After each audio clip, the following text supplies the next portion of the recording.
Suppose ഇന്ന് 13th ജനുവരി. അപ്പോൾ ഇന്നത്തെ എൻ്റെ ഇൻട്രാഡേ സ്പെഷ്യൽ ഞാൻ കാണിക്കുന്ന റിലയൻസിൻ്റെയാണ്. അപ്പോൾ നമ്മൾ ചാർട്ട് പറയുന്നതിന് മുന്നായിട്ട് റിലയൻസ് ആക്ച്വലി മാർക്കറ്റ് ഓപ്പൺ ചെയ്തത് 1485 റേഞ്ചിലായിരുന്നേ. അതിനുശേഷം മാർക്കറ്റ് നല്ലൊരു ഇടിവായിരുന്നു സംഭവിച്ചു. ഒരു 1% ഇടിവ് മോർണിംഗിൽ തന്നെ ഉണ്ടായി.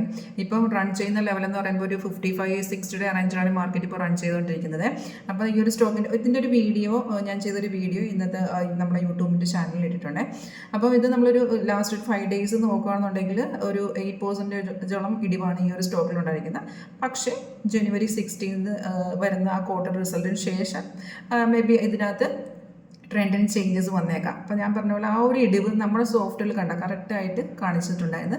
രാവിലെ നമ്മുടെ സോഫ്റ്റിൽ തന്ന റേഞ്ച് എന്ന് പറയുമ്പോൾ 1477 ആ സോഫ്റ്റിൽ സെല്ല് തന്നത്. ടൈമും ഡീറ്റെയിൽസൊക്കെ മേലെ നിങ്ങൾക്ക് കാണാൻ സാധിക്കും. ഇപ്പോൾ ടൈം എന്ന് പറയുമ്പോൾ 12, അതായത് 1 മണിയോടെ എടുക്കുന്നത് 19 പോയിന്റോളം ഇപ്പോൾ ഡൗൺ ആണ് സോഫ്റ്റ്. അപ്പോൾ നമുക്ക് ഇൻട്രാഡേ വൈസ് ആണ്. ഇൻട്രാഡേ വൈസ് നമുക്ക് സോഫ്റ്റ് സിഗ്നൽ തരുമ്പോൾ തന്നെ ടാർഗറ്റ് എല്ലാം കാണിച്ചിരിക്കും. നമുക്ക് സോഫ്റ്റ് തന്ന ടാർഗറ്റ് എല്ലാം കറക്റ്റ് അച്ചീവ് ചെയ്തിട്ടുണ്ട്. എപ്പോഴും കണ്ടോ ഇവിടെ ചെറുതായിട്ടൊന്ന് കയറിയിരിക്കുന്നത് കണ്ടോ. പക്ഷേ ആ ഒരു കയറ്റം കറക്റ്റ് അല്ലായിരുന്നു. അവിടുന്ന് മാർക്കറ്റ് പിന്നെ സപ്പോർട്ട് എടുത്ത ശേഷം കണ്ട ഇവിടുന്ന് സപ്പോർട്ടിനെ ബ്രേക്ക് ചെയ്ത് പിന്നെ മാർക്കറ്റ് ഇറങ്ങി തന്നെ പോകുന്നത്. ഇനി ഇപ്പോൾ അടുത്ത സപ്പോർട്ട് എടുക്കാൻ ഇനി മാർക്കറ്റ് ഡൗണിലോട്ട് തന്നെ വന്നുകൊണ്ടിരിക്കുവാണ്.